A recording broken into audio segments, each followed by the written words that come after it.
Podketeers. Imagineering is really hard work. New ideas, new ways of looking at things. Artist, absolute artist, from top to bottom. If we did have doors that gave credit where credit is due, Robert Coltrin's name would be on a lot of doors. And that's because he was such a prolific Imagineer. He could, and he did, do it all. Robert was one of the best humans to work with here at Imagineering. He was this consummate storyteller that he could imagine the experience and actually do everything that it took to deliver that experience. He could do that in a weekend. He could do it in a day. His brilliant showmanship, his love of the Disney parks, and total understanding of the science of Imagineering. He never stops. He's constantly thinking. He's constantly designing. He is a hit maker. A master at making impossible ideas makeable.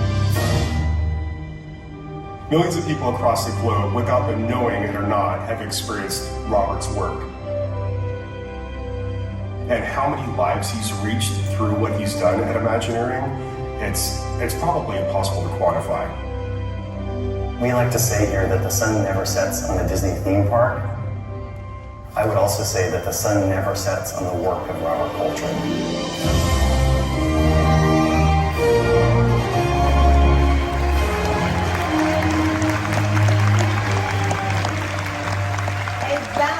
Creative force inspiring peers and projects alike through Imagineering, Disney legend, Robert Coltrin.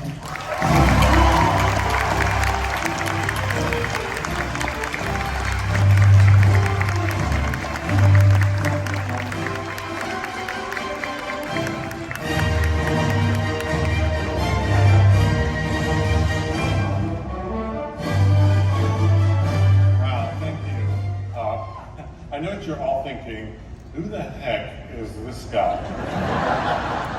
Well, and that's understandable because 70 years ago, when Walt assembled his first Imagineers, not only were they creating Disneyland, they were creating a whole new art form. And unlike movies and music and theater, there was no place for credits. So when you step aboard your Jungle Cruise boat or your Doom buggy, no one hands you a program. And after you race through Radiator Springs Racers,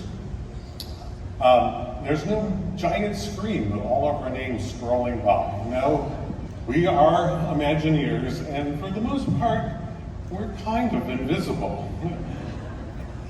So, and that's okay. We work behind the scenes, and we let our creations become the stars you come out to see. Except on days like this, when you drag us out from behind the curtain, and here I am.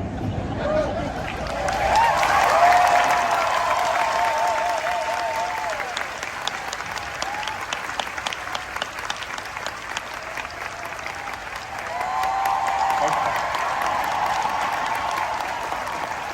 Going back. First off, I'd like to thank Bob Weiss, Bob Iger, Bob Chapek, all the Bobs and the non-Bobs who made this possible. I'd also like to thank my creative leaders who opened doors for me and believed in me and trusted that I would follow in their footsteps. To be honest, it's very strange to be standing up here by myself because if there's one word that best describes Imagineering, it's collaboration. No one Imagineer can design and build an attraction by themselves. It takes a lot of people. And I brought a few of them with me today. I won't embarrass them all, but I would like to give a big shout out to my favorite creative collaborator, Kevin Rafferty, who should be up here with me.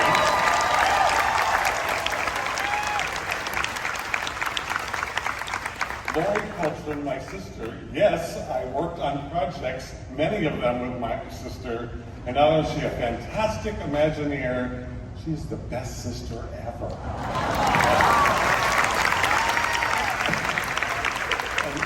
And John Georges, executive producer extraordinaire. John, for the past 3 decades, you have been our Walt Disney. You have inspired us, you've nurtured us, and you have brought out the best in us every single day. We thank you for making the company and the whole world a better place.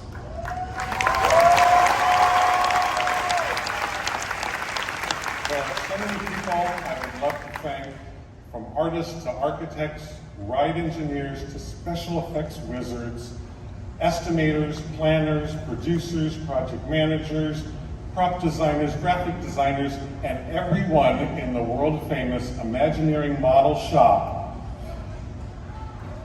And I could go on, but I will leave you with this. I would like to dedicate this to all the Imagineers I had the privilege of working with for 29 years. We all worked around the clock and around the globe because we love bringing joy and happiness to millions of guests every year. So to my great big family of incredible, invisible Imagineers, I say thank you. Though I'm the one standing up here in the true spirit of Imagineering, this one's for all of us. Thank you very much.